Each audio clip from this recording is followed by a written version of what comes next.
Good afternoon, everybody. You're very welcome back again to another live cook along with me, Aine Boyle from Good Food Nutrition. So hopefully you're all having a lovely Monday and have had a wonderful weekend. And just to say, if anybody did make the Mexican tacos from Friday, I would love to hear about it. I would love to see some photographs. If you got the kids involved, I would love to see them as well. So please feel free to comment on the bottom of the video afterwards, or feel free to go to my Facebook page, Good Food Nutrition, and please send me a message, write a comment, and as I say, I'd love to see the photos from your finished dishes. So today I thought, being the start of the week, for all of the cooks in the house, it's always thinking, what on earth am I going to make for the coming week? And now that we're in the house all the time, you're finding that you're cooking more and more. So it's kind of probably not a bad idea to be a little bit more prepared. And this is where things like meal planning comes into it. So even having a sheet of paper up on the fridge and have what you want to have on Monday, Tuesday, Wednesday, and Thursday, it can save you an absolute fortune, but it saves you so much time as well. And I think that's the main thing, because we're cooking breakfast, lunch, dinner, snacks, everything in the house, and we literally are attached to the cooker at this stage. So with that in mind, today I've decided to show you one of my favorite dishes and my kids' favorite dish, called my chicken herb and mustard casserole. Okay, it's a really, really versatile dish as well, but it's one of those you'll see as we're going along is that you can double batch it or treble batch it, split it up, pop it in the freezer, and then you can pull it out and you have dinner on the table in about 15 minutes. So this dish, really from start to finish, is only about 25 minutes. It is so quick and easy, but yet it is packed full of your veg, your nutrients, your vitamins, everything you need to make sure that both yourself and the kids and the whole family are still staying healthy and fit at this stage. So I'm going to run on with it, and then, as I say, I'll recap over things as I go along. And yeah, so starting off. So some of the ingredients for today is, now in your recipe that will be posted up, I have put chicken, but I couldn't get my hands on chicken today and I had turkey instead, but there's absolutely no problem with substituting. So I have used just some turkey steaks you'll see here, and again, I'll show you exactly the same way to coat them before cooking as well. Some other ingredients we have, you can have onion, or I have a sliced leek here. I have some lovely red pepper to add some gorgeous colour as well. I have some munch too, because I found them in the fridge and I've forgotten about them, so we can use them. So these are gorgeous little crunchy munch too that you sometimes use in stir fries. Beautiful in this dish as well. And again, lends loads and loads of colour as well, which is exactly what you're looking for. Now, what we're going to do is, again, is like all of my dishes, is we are looking to really boost the nutritional content of them. So this could just be your normal sort of chicken casserole, chicken or turkey casserole. But again, I'm going to be adding in some lovely cooked, you'll see here, I tend to cook dried chickpeas, dried beans, lentils and all, and then I store them in the fridge in a big glass Kilmer jar, and then I just put scoops of them into soups, into stews, into salads as well. So these are ones that I just cooked the other day, and I popped them into the fridge. So I'm going to be popping them in as well. And then we're also going to be flavouring it up with lovely garlic and mustard and fresh herbs as well. So we're going to get underway. Just, if you want to heat up your large, a good large, you can see here, sort of Whopper frying pan, heat it up to maybe like a medium heat. And what we're going to do is we're going to brown off our meat, okay? And then we're going to get going on the rest of it. So I'm just going to put some stuff to the side. Okay. So we have, as I say, is we have just some turkey breast fillets here, okay? But again, is if you were using chicken, exactly the same way. You might find it cooks a little bit quicker if you get the chicken and you kind of slice it across the middle like that.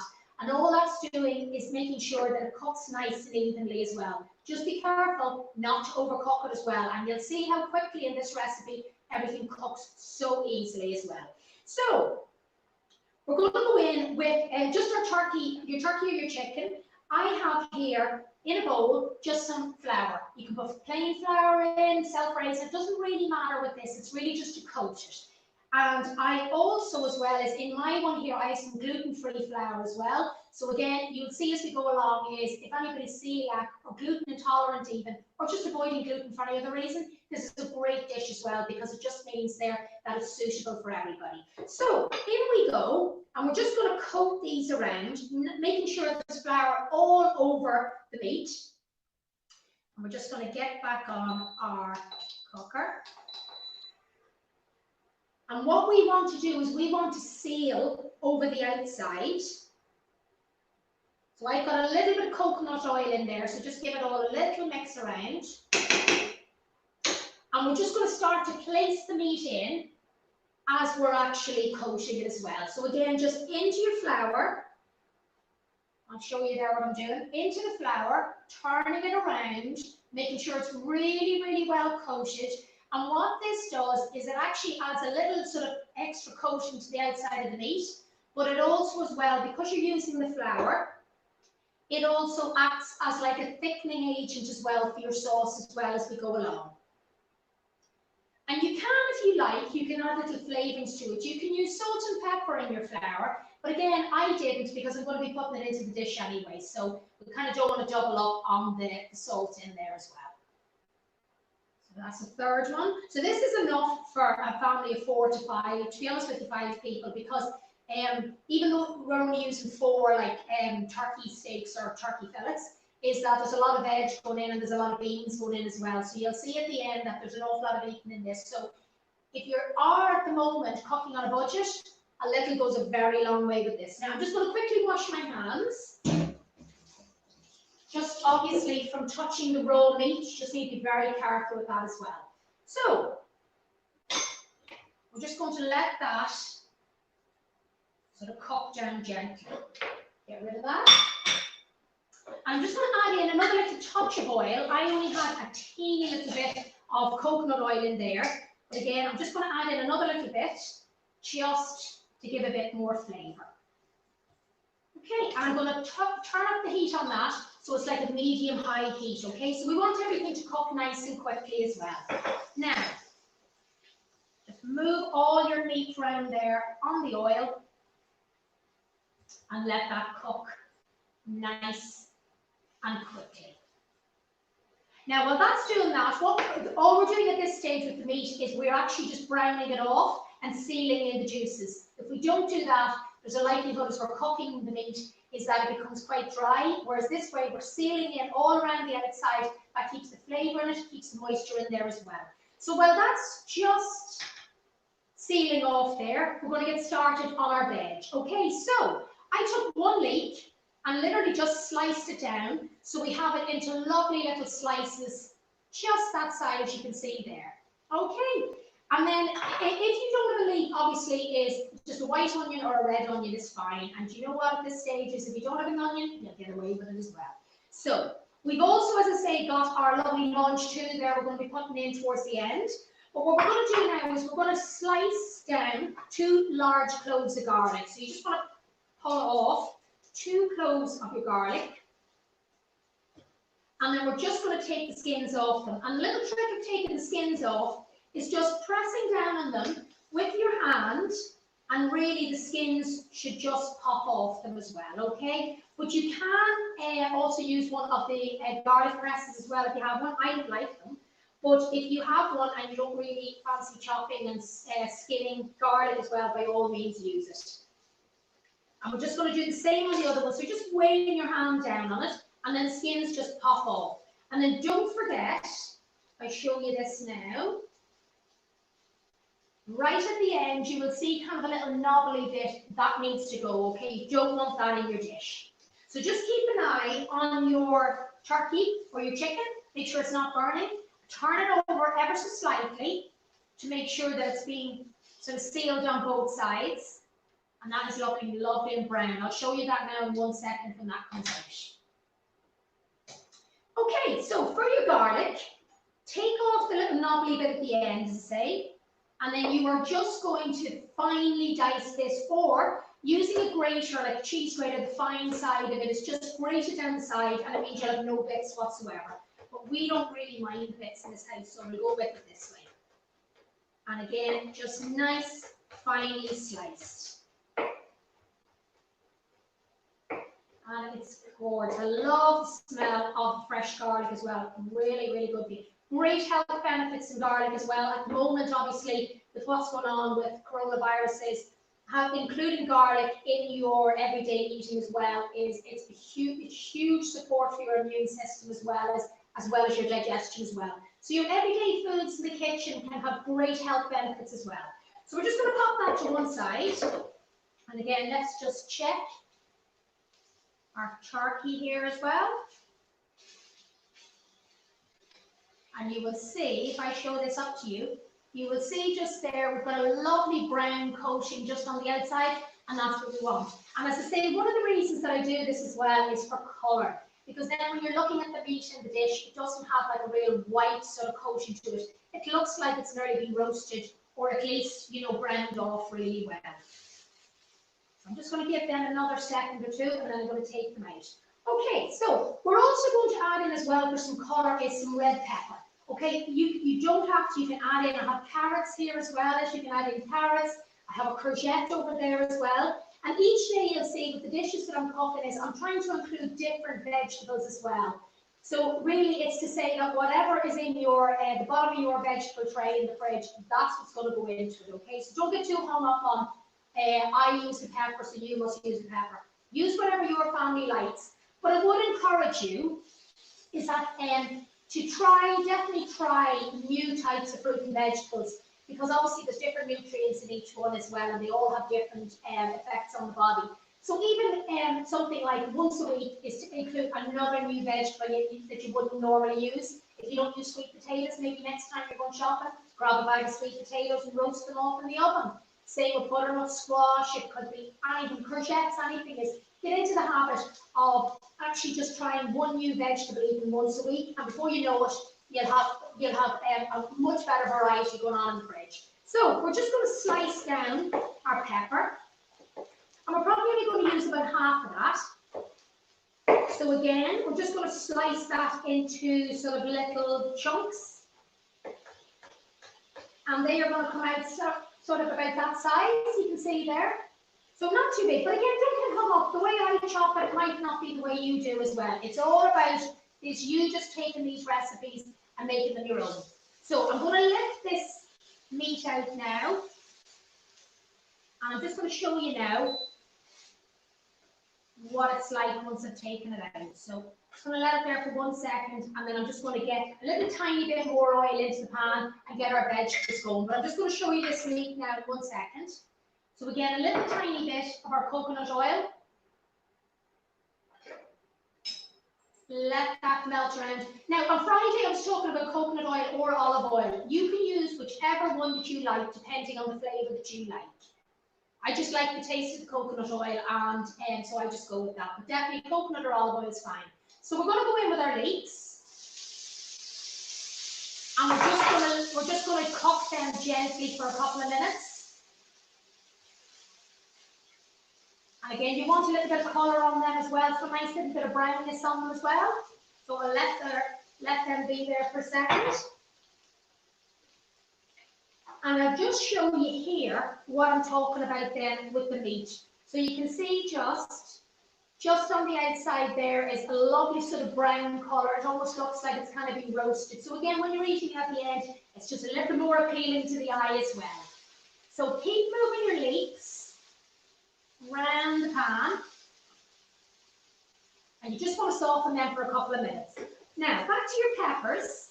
So again, I've taken about 1/3 of the pepper, and that is loads. But again, if you're looking to use it up, throw the whole thing in. I mean, there's nothing to say that you can't use the one vegetable throughout it and just have a chicken or chicken and leek casserole. Nothing at all.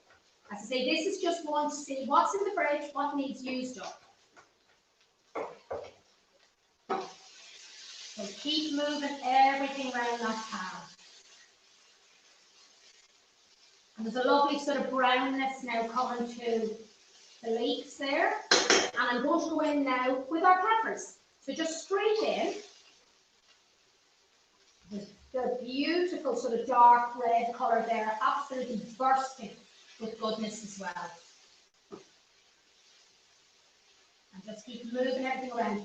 I tend to be sort of cook my vegetables for as little time as possible, simply because A, you're keeping as much colour in them as possible, but also as well is that nobody really likes eating sort of soggy veg, and so obviously the more you cook them, is that the softer they're going to be and the less texture they have. So personally, I just like my vegetables have a bit of a bite, so I tend to cook them as little as possible. So I'm just going to show you what this looks like here, and you can see there, it's a lovely bit of colour to the leeks.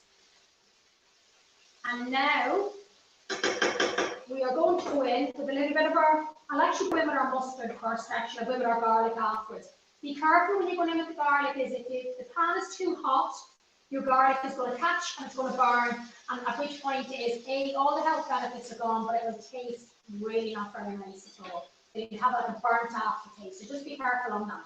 So, for our mustard, we're going to go in with two types of mustard today. I've got a lovely Dijon mustard and I've got a whole grain mustard. So I'm going to go in with a little bit of both because they both have very different flavours. The whole grain has a little bit more heat and the Dijon just tastes completely different. So we've got 1 teaspoon of our Dijon, which is like the yellow one. It nearly looks like the colour of English mustard, but it's not. It's very different. And then we're going to go in with a teaspoon of our whole grain mustard. And just give that a bit of a mix around. We're going to go in with a little bit of our garlic, so our 2 cloves of garlic. And we're just going to give that a very gentle move around the pan for about 30 seconds. And then we're going to go in with a little bit of stock. So I have a little bit of water in there first of all. And just make sure that nothing is catching in your pan as well, okay? Because it will be quite hot sort of as you've been cooking the meat. Okay, so I'm going to go in with our stock now. And I use, as I said on Friday, I tend to use a powdered stock. And it just means that it allows you to kind of put in the amount of stock that you want. But what it also does as well is that it tends to be a lot lower in salt. I tend to find is that the stock cubes themselves are very, very salty. And so they tend to, if you put them into soups and stuff, they tend to take over the flavour of everything, and it's just, I would rather add salt myself when needs be. Right. So I have just added in there about 200 mils of our stock. And I'm just going to show you this ever so gently. So you can see there is that I have just added in a little bit of the stock on top of the vegetables with the mustard, with the garlic, okay? And then what I'm going to do now is it's almost looking like a lovely sort of little, like a very small casserole. We're going to go back in with our turkey or your chicken, when you're using the chicken, and just take it and nestle it down into the liquid. Because then what you're doing as well is you're almost poaching it in the actual liquid, which means that it'll be very, very juicy. It will keep all the moisture that's in the meat anyway, and it'll mean that you don't end up with a real bit of dry meat at the end. So again, I'm just turning them over now to make sure they're nice and moist. Now, I'm also at this stage I'm actually going to season up the dish as well. So a bit of black pepper, love my black pepper. Now, on your recipe, I had fresh herbs, but alas, I could not get fresh thyme or fresh rosemary, and my plants are dead, so I couldn't use them. So what you can use, if you like, is you can use a bit of dried herbs, or what I'm going to do at the end is I'm actually going to use fresh coriander and fresh parsley, okay? So again, I'm going to give it that lovely herby flavour as well, so you're not missing out. So I'm just going to let that bubble away there for a couple of minutes, about 2-3 minutes. But I'm also, as well as to finish off that sauce, because we want it nice and creamy, is I'm going to add in a little bit of coconut milk. So you don't have to add coconut milk. You can also add a little bit of fresh cream as well if you like, or even a little bit of sour cream as well. Sometimes I use Greek yogurt. A little bit of plain yogurt is absolutely fine as well. But as I say, I like the coconut and the dairy free as well, so I tend to use that as well. So I have that just over here. I'm going to lift these out of the way. And I also have our cooked beans as well. So I'm actually going to pop them in on top. So we're going to go in, I'm going to go in with all of them. And we're just going to sort of place them over the top. And they're already cooked, so really all we're doing now is warming it up as well. So you don't need to worry about them at all. The chicken is still nicely poached down in the liquid. We're going to go in with our coconut milk. Just a little bit. I'll give that a bit of a stir around. You really only probably need about 3 or 4 tablespoons of this. And the only reason I use it is that it gives the dish a lovely creamy quality. So it gives it that kind of creamy casserole, creamy chickeny casserole flavour to it. So that it doesn't just taste of stock. So I'm just going to turn that heat up now, because I want everything to bubble away nicely and for the sauce to almost reduce. And then what I'm going to do at this stage is I'm going to slice down, I'm going to let that go for about 2 minutes, and then we're going to turn it over. But at this stage is the turkey and all is nearly cooked.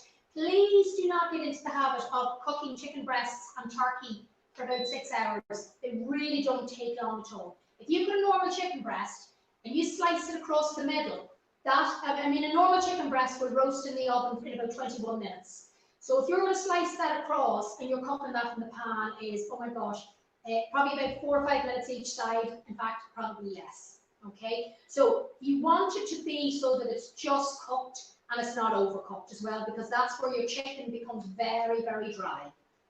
And the thing with your turkey as well is this turkey takes no time at all to cook. If you are cooking the chicken in chunks, so if you're going to be cutting it down to what that size is, that's going to cook in about, it's probably going to cook in 3 to 4 minutes. Okay, so please, please do not get into the habit of kind of cooking your chicken to death. So we're just going to slice across the mange too. And these, to be honest with you, these can just be put in at the end and just they almost wilt, okay? Because you really don't want these very soft. You want them a little bit crunchy. So we're going to put those in at the end. And now we're just going to turn over the meat just to let the other side of it sort of cook in the sauce. Oh, it just smells absolutely gorgeous at this stage. So I'm just going to show you very, very quickly what it's looking like at this stage. And hopefully you can all see it.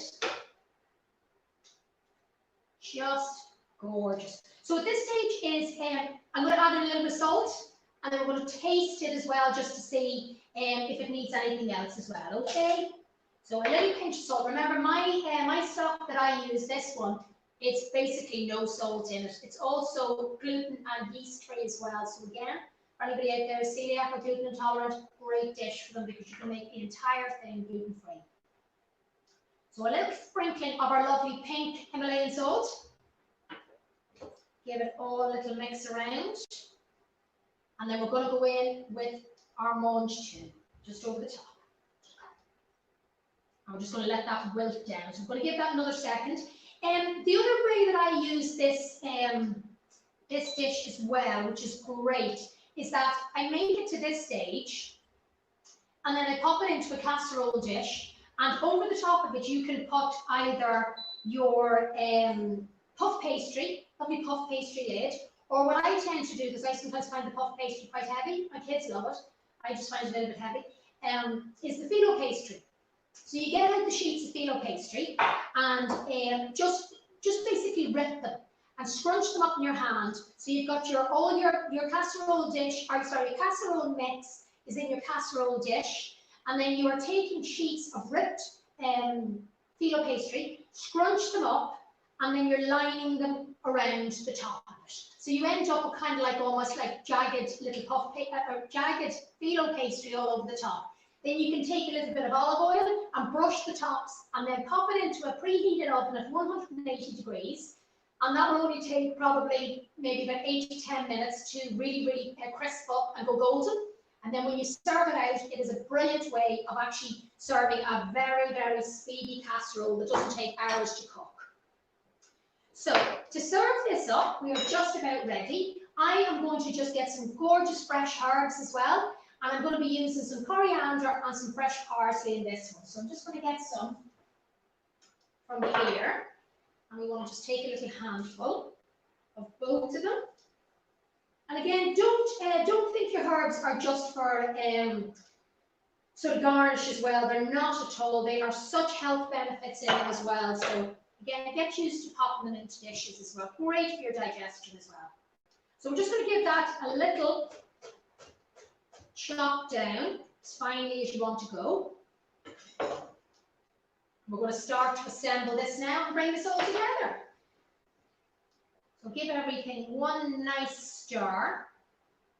Oh my gosh, it looks absolutely, the colours in it are just, I'll give you one more look there before I actually, you can see there, oh my gosh, no, what I really need is a camera above for you to see it, but alas, that's not going to happen. So let's get our plate over as well. So a nice big sort of bowl-like plate as well. There's going to be lots of juices in it as well, and it sits better than just sort of flowing all over a plate as well. Now, what I'm going to do is I'm actually going to serve mine with a little side of quinoa. Okay, so quinoa is like an ancient grain, it is, and very popular now as well. It is such a great source of protein and a lot of other nutrients as well. But a lot of people use it, particularly vegetarians, for their protein base as well. Absolutely lovely, soaks up all the flavours stuff as well. Great substitute for rice as well. Again, completely gluten-free for anybody who's avoiding gluten. So we're just going to turn that off. I'm just going to try the sauce now and see where we're at with it. We'll see if it just needs any more salt or pepper in there. No, absolutely lovely. Really nice. Very hot. So we're just going to go in with a little spoon of our quinoa. And this quinoa, I just tend to cook it again, like the beans. I tend to cook it and store it in the kiln or jar, and then just whack it into different dishes throughout the day as well. It's a great way, just being prepared. It's a great way to ensure your dishes are well balanced as well. If I was to leave it to the last minute, I'd probably be end up like most people, and you're end up just reaching for the bad stuff. So we're just going to go in with a little spoon of it just to the side. You don't need much, a little goes a long way. And then we're going to spoon in our lovely casserole as well. So I'm just going to grab a larger spoon for doing this. And we'll take some of the bean mix first on the bottom. Pop that in there. And the colours and the smell is just beautiful, I have to say. Just gorgeous. So again, get lots of the lovely bright veg in there as well. And if you're making this for kids, I tend to make it with the veg that they like. So they're not necessarily, maybe my kids don't really like eating chunky bits of pepper. So you know what, is you just put in whatever they want. Now, we're going to go in with a couple of gorgeous bits of our turkey. So you can see there. Now this would be a very big portion, guys. So it'd be highly unlikely that you'd be serving this. A little bit of our fresh herbs over the top.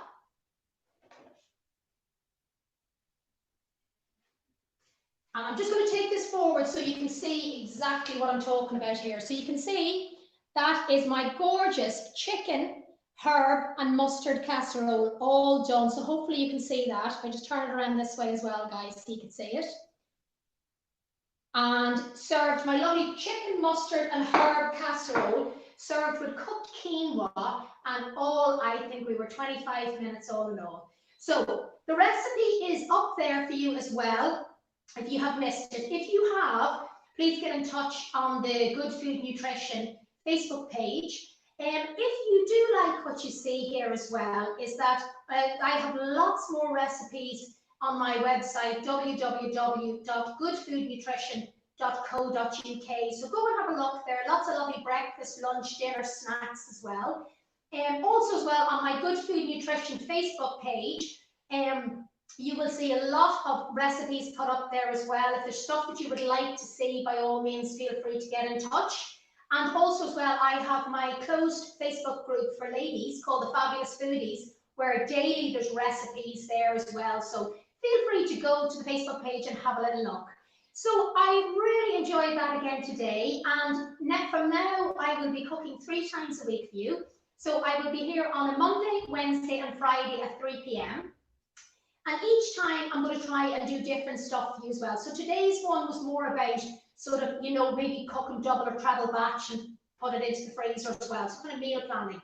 This Wednesday, I'm going to do some healthy sweet treats for you as well. So it means that you do have some sort of healthier versions rather than reaching for the dairy milk as well. And then on Friday as well, I'll give you lots of ideas for weekend meals that you can sort of cook up big batches as well, or that are just kind of fun takes maybe where you can't have your normal, maybe Chinese pizza or whatever. So a bit more fun as well. So 3 times a week, guys, Monday, Wednesday, Friday, 3 p.m. And I hope you enjoyed today. I certainly did. And I look forward to seeing you all on Wednesday at 3 o'clock. Thanks so very much and have a great day, guys.